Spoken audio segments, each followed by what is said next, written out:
Hello, everybody. Welcome to Monday. I hope that wherever you are, you're having a good Monday. By the way, let me know in those comments where you're watching from. I always like finding out where all of our watchers are from. Hello to everybody on Facebook, on YouTube, and on Twitch. If this is your first time joining, oh gosh, as I've got a double thing going on here. Hold on. Sorry. There we go. No sound. I got all my things going here.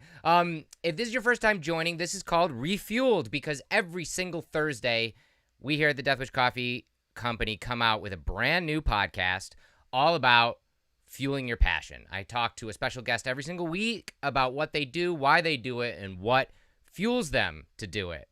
And if you have not heard of Fueled by Deathcast, that's the logo. You can find it anywhere podcasts are found. That's including Spotify, iHeartRadio, Apple Podcasts, or get it right from the source at deathwishcoffee.com/deathcast. This week, we're going to dive back into one of my favorite interviews I've gotten the chance to do. This was with a man named Albion Bowers, Al Bowers. You can find the entire interview at deathwishcoffee.com/Al Bowers. He is a retired chief scientist of NASA, and it was incredible talking with him. He invited me into his home and literally just answered every question I've ever wanted to know, and such an incredibly smart dude. Before we get into the fun that is looking back at that episode, I do want to mention up at the top here a couple things. First, you guys might have seen today, if you are a subscriber to Deathwish Coffee, our coffee, not the email, if you subscribe to the coffee and get it delivered to your door every few weeks, every few months, however you want to set it up, you might have seen that you had early access to this mug. This is our brand new Barrel brand mug. Say that 5 times fast. It is featuring a logo that we've always wanted to use that celebrates our Barrel brand coffee. And this is our brand new mug. Super, super limited. And if you are a coffee subscriber, you are able to pick one up today. Now, that doesn't mean if you're not a coffee subscriber, you can't have one, because tomorrow they are available to the public. But I just want to let you guys know that this is one of the lowest runs of mugs we've ever done. So I know a bunch already flew out the door today to all of you who are coffee subscribers. So if you're not, get ready for tomorrow. If you want that mug, get on it bright and early and order it. And I see a lot of people in the comments saying that they ordered that mug, and that is awesome. And in fact, I'll say this right now. Chad over on YouTube just brought this up. Mug Drop Monday, is that a new thing? It's a new thing right now. We normally, if you guys know, like to drop mugs on a Thursday. That's being said, then the subscriber-only release, you'd get it on a Wednesday. We actually were going to do it last week, and if you missed it, I always go live on Wednesdays to try to give you guys what's happening at HQ, what we're doing, and the different updates. And I updated you guys last week. We were all set to release it last week, and unfortunately, not all the mugs were going to make it to our distribution centers in time. And we did not want to release something that was still in transit, because that crazy what if, what if the truck caught on fire and exploded? That's a terrible example, but you know what I mean? Like, there's 1,000 things that could happen in transit, and we just wanted to make sure that they were all checked in at our distribution centers, ready to be shipped out to you guys the minute you click that buy button. So we just pushed it off a little bit, and this week we released them as soon as we could on Monday to coffee subscribers, and tomorrow to everybody. Now, if you guys don't know what Barrel Brand is, we have been coming out with this limited edition coffee a couple times a year the last few years. We partner with a local company, Albany Distilling, and they give us their used spirit barrels. So whiskey, rum, bourbon, and we take those barrels that, the wood on the inside is still kind of wet from the alcohol, and we load them up with the green unroasted coffee beans. And we let them sit in the warehouse for a while and just soak in all that goodness. And then we roast the beans. So during the roasting process, it roasts off all the alcohol. There is no alcohol in that coffee at all, but the taste is still there. Like, our chocolate rum ball is one of my favorite coffees that we make. And not only does it taste like chocolate, but you get that back of the throat when you drink a shot of rum and it hits the back of your throat. You get that from our chocolate rum ball, and it's absolutely delicious. And we will be doing more barrel brand coffees this year as well. In fact, the plan was to release a barrel brand in conjunction with the mug. But I know everyone sounds like a broken record, but we had to shut down for a little bit because of the quarantine, and everything kind of got pushed back. And that is a time-sensitive thing. You have to put the beans in those barrels, wait an undisclosed amount of time, then roast them up and get ready to sell to all of you. So we just had to push it back. We couldn't make that happen in this time. So I'm so glad that you guys are all excited about the new mug, and I'm so glad that the ones who are subscribing to coffee got theirs today, and that is the perfect reason to go join our coffee subscription. You get, I don't even remember, you get a bunch of % off on coffee. You can subscribe to Death Wish or Valhalla, or even the cold brew coffee, and you can subscribe the way you want. You want a couple pounds delivered to your door every month? Done. You want every few weeks? Done. You want a bunch delivered every few months? Done. However you guys want to do it, that's how you guys should go for it. And Death Wish coffee subscription is the best way to, you literally don't have to go anywhere. But if you do want to go anywhere, we're getting on shelves near you. You can go on over to deathwishcoffee.com. In fact, I think I got it right here. Do I have it? Did I get rid of it? I got rid of it. deathwishcoffee.com/store locator. That's where you want to go if you want to find out where we are on shelves near you. You can type in your zip code, and it'll tell you what stores carry Death Wish coffee and what products there are. And if we're not near you, we're working on it. We're constantly working on getting in stores. Just a few years ago, we were in maybe 200-300 stores across the country. We're in over 15,000 stores right now, and it's growing every single day. So if you ever run out and you're in a pinch, hopefully you can go to our store locator, find out where it is, and go get some right there. Another great question before we get started. I love that you guys can always ask me anything, and as I see them pop up, hopefully I will try to do that. Dummuck Darkness over on YouTube asks, is the latte and cream cold brew coming this year? It definitely is. Again, that has been one of our biggest hurdles because we want to make the best tasting, best product for you guys when it comes to adding cream and sugar into a cold brew, into a canned cold brew. It was a little harder than we thought it was going to be. We got the recipe right. We were almost ready to get that process going. Then everything shut down. Not just us, but the canning company that we're working with, the people who are going to be making the cold brew, they had to shut down. So it pushed everything back, and it is 100% going to still be coming out in 2020, but just don't know.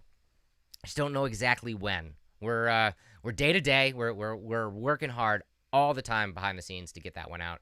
But you can go on over to deathwishcoffee.com or amazon.com and pick up our Jet Black canned cold brew or the slightly sweet. And I love them both for sure. Now, without further ado, let's get into this. Refueled.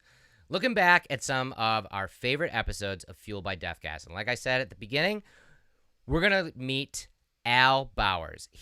When I talked to him, when I did this interview, he was very recently retired, only a few months retired as chief scientist of NASA. That's just mind-blowing. But he started out as an intern, and he has such an amazing message to everyone out there, young and old.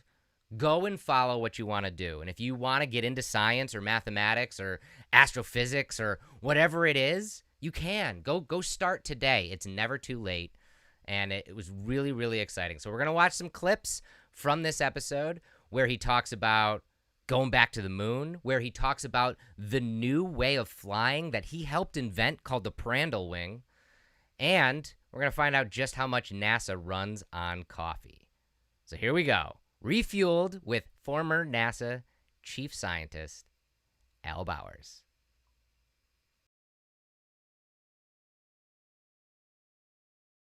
Throughout all of NASA, how much How much did coffee help you? did it keep you going? If it was a 5-cup day, it was a pretty intense day. There were some days that were 7 cups. Oh my gosh! Right. So yeah, coffee. Most of NASA runs on coffee. It really does. That is good to hear. That is good to hear. People introduce me as the chief scientist, and I keep explaining I was an intern. I remember sitting in the seats you're in right now, and I remember what it was, and I try and defuse that some. Yeah. So that they have the ability to ask questions. Yeah. To try and understand. And I'm not very good at it. But at least I'm aware of where those kids are. Right. No, and that's one of the most inspiring things about getting the chance to talk with you and hearing your story is that you know where you came from, you know where you went, and yet through all of it, you are still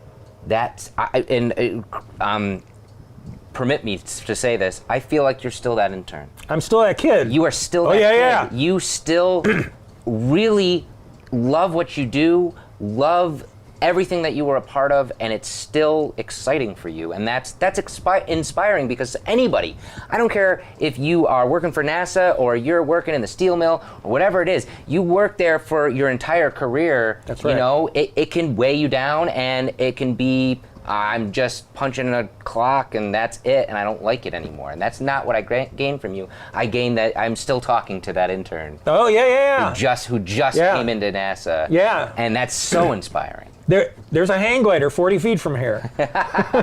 And that's absolutely amazing. The final question I want to ask you is for any of our viewers or listeners out there who would love to get into the field, who would love to work for NASA, what would be your advice for them? Stay in school, study hard. The math. The math is the language. Yeah. If you can figure it out and figure out how to describe it in the math, it will work. You can, I get a lot of students who come from a physics background, okay? And to them, physical objects are difficult. Engineers, we want to talk nuts and bolts and, how do you put this thing together? Being able to bridge that and then the math. If you can connect all those things, it's like all of a sudden you can do anything. So study hard, don't stop dreaming. Don't, do the things that motivate you. Go visit your local space, science and industry, whatever it is, museum.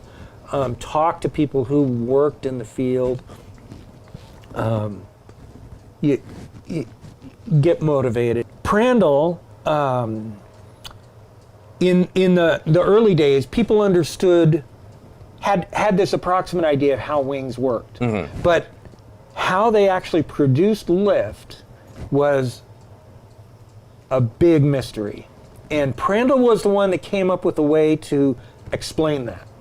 Now, the way he explains it is a little, I don't want to say obtuse, but it's a little obscure and it's difficult to understand.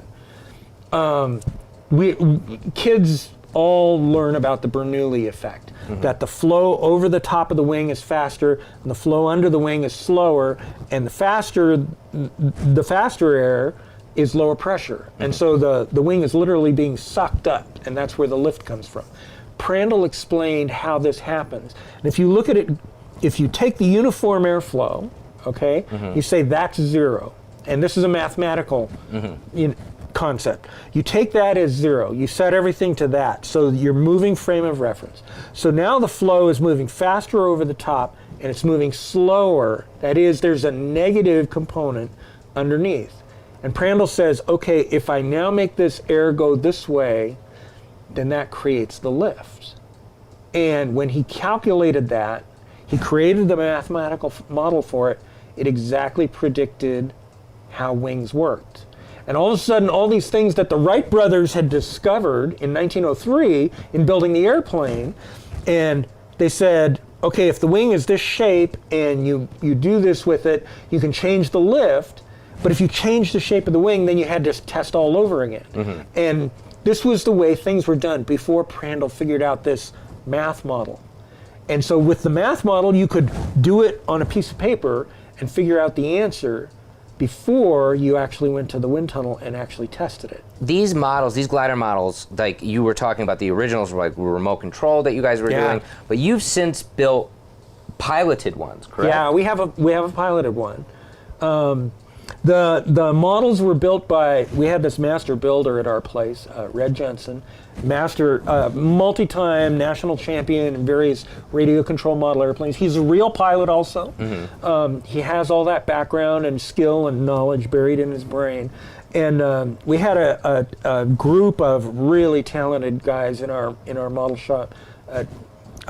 Justin Hall and Derek Abramson, who helped make all these crazy ideas of mine. And they would turn it into concrete, carbon fiber, and foam, and we go out and fly this stuff. And there was a very, very strong disbelief that this could ever happen, that it would ever work. And I got small amounts of funding from a buddy who had a little bit of line of funding. And he was allowed to spend it on things, innovative things that, so we had this Center Innovation Fund, and it was awesome. Yeah. And so I got interns, and we would go out and we would do this, and we would gather data, and we published that. That became our first report. Oh, wow. And so, yeah, NASA TP 219-072. Wow, that's cool. And I put the name of every single intern that had worked on it at that point in the acknowledgments, so that if people want to know what happened, please go ask those kids. Don't ask me. And this has turned into a huge, big deal. We went through the first set of 1,000 of these in like 9 months. This is out of the second set of 1,000. And I think we're down to about 300 of these that are left. Wow. And so, I mean, it's become incredibly popular. It's free as a PDF download. I tell people this all the time. Go download it on the I will put it in this show. It's for free. Anybody who wants to read about it, the full geometry of the glider is in there. Wow. We published that intentionally. I wanted people to go out and build these gliders, and if I got it wrong, please publish your results. This is the way science. We are thinking about going back to the moon, 2024. I think that's a very ambitious date. I would love to see that happen, which means that the current crop of astronauts, which are having to fly Soyuz to get to International Space Station and back, they will have the opportunity to fly to the moon. Which is, wow. And that would be amazing. And it's also a dress rehearsal for what they're going to do with Mars. Right.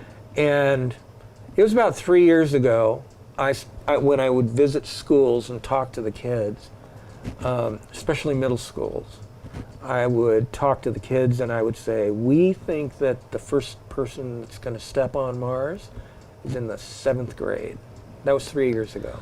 Wow. Now, that has slid a little bit, so I would imagine that right now the thinking is that the first person that's going to step on Mars is in the 9th grade.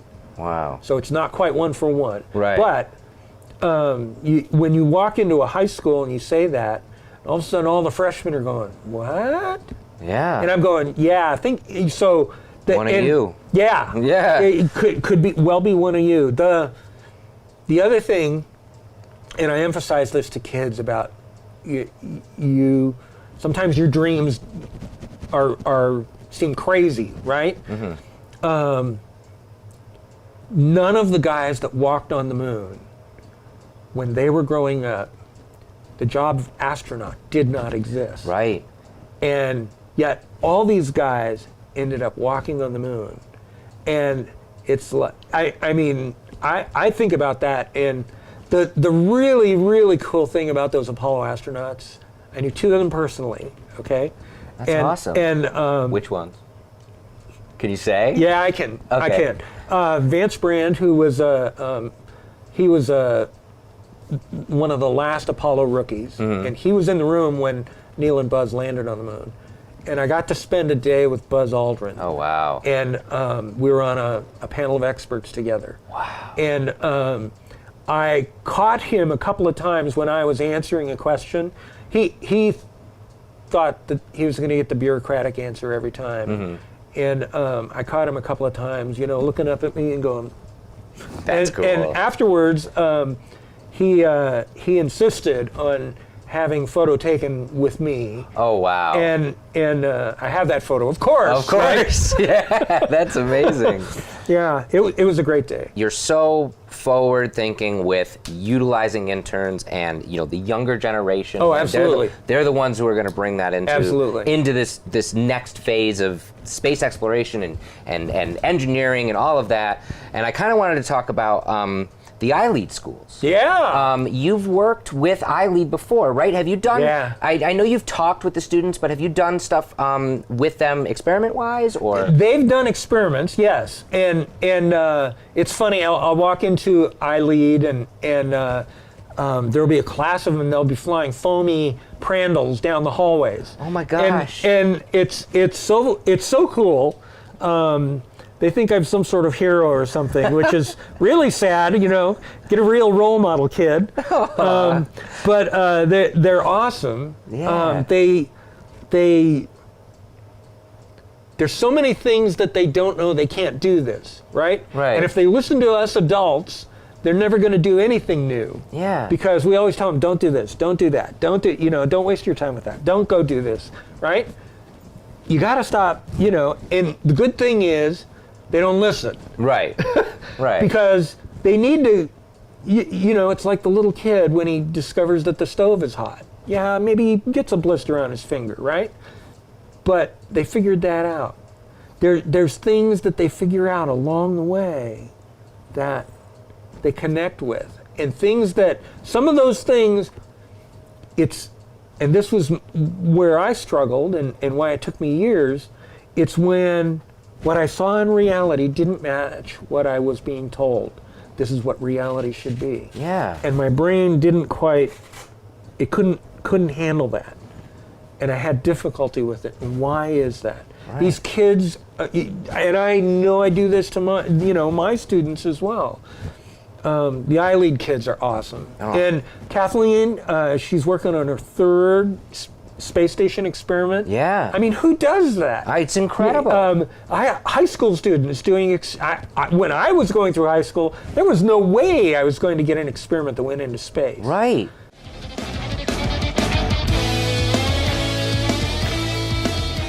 So cool. I really, really encourage all of you to go check out that full interview with Al. It was absolutely amazing.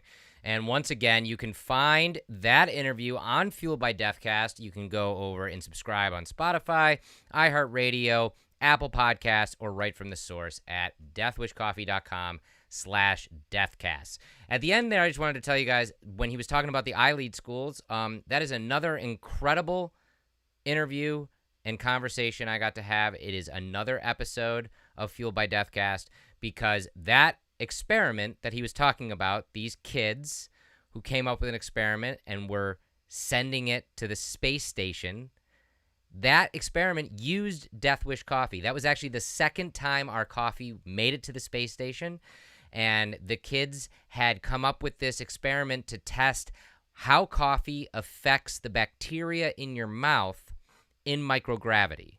They did the experiment, obviously, on Earth in regular gravity, and then sent it up to the astronauts and had them experiment as well. And they're actually working on publishing the paper with all of the results right now. So I can't wait for all of that as well. That was really, really cool. I hope you guys have a wonderful Monday. I hope that, you are either staying out of the heat. It's really hot where we are up here in upstate New York, or maybe you're getting heated. I don't know. Hopefully, regardless, I hope you're staying caffeinated. And as always, keep your mugs up. And I'll be back live on Wednesday with another update. We got another episode of Fueled by Deathcast coming out this Thursday that you don't want to miss, especially if you are a Marvel fan. Goodbye, everybody. Hope you have a wonderful